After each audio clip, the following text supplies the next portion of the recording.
किसानों का अन्नदाता में स्वागत है।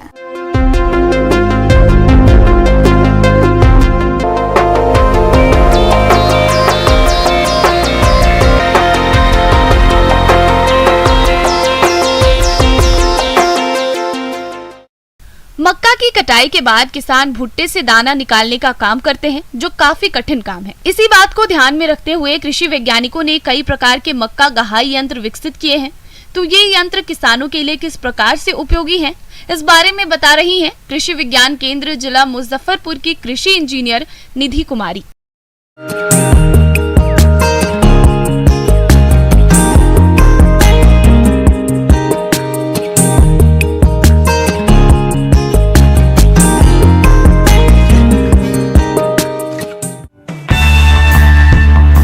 फसलों की गहाई में थ्रेसर का काफी योगदान है। गहाई मशीनों से समय पर गहाई करके पैदावार में होने वाले नुकसान को काफी हद तक कम किया जा सकता है। मशीनों से गहाई का काम बहुत आसान हो गया है। महीनों तक चलने वाला गहाई का काम अब कुछ दिनों में ही खत्म हो जाता है। आजकल मक्का गहाई के लिए एक नया यंत्र काफी लोकप्रिय हो रहा है, जिसका नाम है मेज सेलर। मेज सेलर यंत्र कई तरह के वेरिएंट में उपलब्ध है। आज मैं आपको मेज सेलर के बारे में बताने जाऊंगी।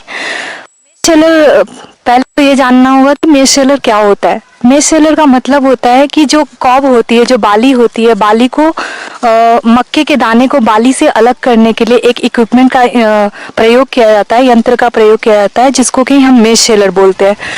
तो आज जो मेज सेलर के बारे में जो मैं बताना चाह रही हूँ कि मेज सेलर मार्केट में कितने प्रकार के उपलब्ध हैं। तो बेसिकली जो हमारे मेज सेलर होते हैं, दो प्रकार के होते हैं। एक होता है जो हाथ से ऑपरेटेड होता है, जिसको बोलते हैं मैनुअली ऑपरेटेड मेज सेलर, और दूसरा होता है पावर ऑपरेटेड मेज सेलर। तो पहला जो होता है मैं उसके बारे में बताती हूँ। मैनुअल मेज सेलर वो जनरली ऑक्टागोनल शेप के होते हैं, जो कि मतलब उसके 8 सरफेस होते हैं। उसके अंदर आंतरिक सतह पे आपके फिन्स लगे होते हैं, जिसको कि कॉब जो होते हैं, जो हम इसको फॉलियस को हटा लेते हैं, और फॉलियस को हटाने के बाद को हम रोटेट करते हैं। और कॉब और जो मेज सेलर के आंतरिक हिस्से में जो फिन्स लगे होते हैं, उसके घर्षण से और उसकी रगड़ से जो हमारे मक्के के दाने हैं वो कॉब से अलग हो जाते हैं और टूट के वो नीचे गिर जाते हैं। तो इस प्रकार के मेज सेलर हमारे मार्जिनल फार्मर, जो छोटे किसान हैं, वो इस्तेमाल कर सकते हैं। और इसका जो कैपेसिटी, क्षमता जो होती है, वो 5 से 10 kg प्रति घंटे की होती है। और इसमें हमारी कोई पावर की रिक्वायरमेंट नहीं होती है, और छोटे स्तर पे 300 से 400 रुपए में ये उपलब्ध है हमारे मार्केट में। दूसरा जो होता है पावर ऑपरेटेड मेज सेलर जो होता है वो हमारा किसी भी मोटर से संचालित हो सकता है, जिसमें कि आपका 5 से 10 HP के पावर की रिक्वायरमेंट होती है। और इसका जो कैपेसिटी होता है वो 5 से 15 क्विंटल प्रति घंटे की होती है। तो इसमें क्या करते हैं, इस वाले पावर ऑपरेटेड मेज सेलर में हमारा फॉलियस, हमारे जैसे उस हैंड ऑपरेटेड में हटाना होता है, वैसे ही फॉलियस को हम अलग करते हैं, और सिलेंडर नुमा सेलर के अंदर कॉब को हमें घुसाना होता है। सेलर के आंतरिक सतह में पेक्स लगे होते हैं, और सेम ठीक उसी प्रकार से जैसे कि हम हाथ से कॉब को घुमाते हैं, ये पावर से ड्रम को हम रोटेट करते हैं। और कॉब का जो मूवमेंट होता है एक्सियल फ्लो मूवमेंट होता है, जिससे कि फीडिंग साइड से सेलर को कॉब को सेलर के अंतिम हिस्से तक पहुंचाया जाता है, और उससे जो घर्षण और रगड़ होती है उससे हमारे कॉब से मक्के के दाने अलग हो जाते हैं। दूसरा जो हमारा तीसरे जो प्रकार होते हैं उसको बोलते हैं मेश डिहस्कर कम सेलर। इसमें ड्रम के अंदर स्पाइक टूथ लगे होते हैं, जिससे भुट्टे से 100% तक दाने निकलते हैं। मेज सेलर यंत्र से प्रति घंटा 4 से 5 कुंटल भट्टों की गहाई आसानी से हो जाती है। इस यंत्र को चलाने के लिए 35 हार्स पावर से अधिक HP के ट्रैक्टर की जरूरत होती है।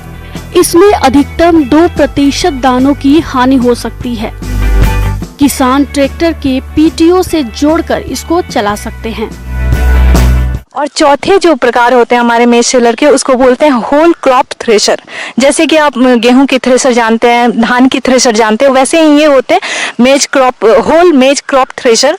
इससे क्या होता है कि जो हम मक्के के जो पूरे डंठल होते हैं, आप देख सकते हैं डंठल जो हम होते हैं और जो बाली होते हैं, तो डंठल का हम इस्तेमाल कर सकते हैं इसको चैप बनाने के लिए। चैप मतलब भूसा। तो इससे क्या होता है कि हम जो मक्के का जो पूरा हिस्सा आप इस्तेमाल कर सकते हैं। तो हमें ये पूरा हिस्सा अंदर मशीन के डालना होता है और वहाँ पे हमारे ऐसे देखा गया है कि 710 किलोग्राम प्रति घंटे के हिसाब से आपके मक्के के दाने मिल जाएंगे। और जो डंठल है उसकी 85% तक की डंठल को भूसे में परिवर्तित किया जा सकता है। तो और वो भूसा हम चारे के रूप में इस्तेमाल करते हैं और काफ़ी प्रचलित है ये भी। यकीनन यंत्रों ने खेती के काम को आसान और फायदेमंद बना दिया है, मगर आज भी देश के सभी किसान इन कृषि यंत्रों को नहीं खरीद पाते हैं, क्योंकि इन यंत्रों की कीमत काफी अधिक होती है। ऐसे किसानों के लिए शासन इन यंत्रों की खरीदी पर अनुदान देता है। और अगर बात करें हम कि अनुदान राशि कितनी उपलब्ध है इन सब इक्विपमेंट्स पे, यंत्रों पे, तो मैं बता दूं केंद्र सरकार की तरफ से 25% तक की अनुदान मिलती है, जो कि 12,000 रुपये हम बोल सकते हैं मैक्सिमम। अगर 50,000 जैसे अगर उसकी राशि है तो, और राज्य सरकार की तरफ से भी 25% तक मिल सकती है। तो अगर हम दोनों की बात करें, दोनों को मिला के अधिकतम हम 50% तक की अनुदान राशि ले सकते हैं।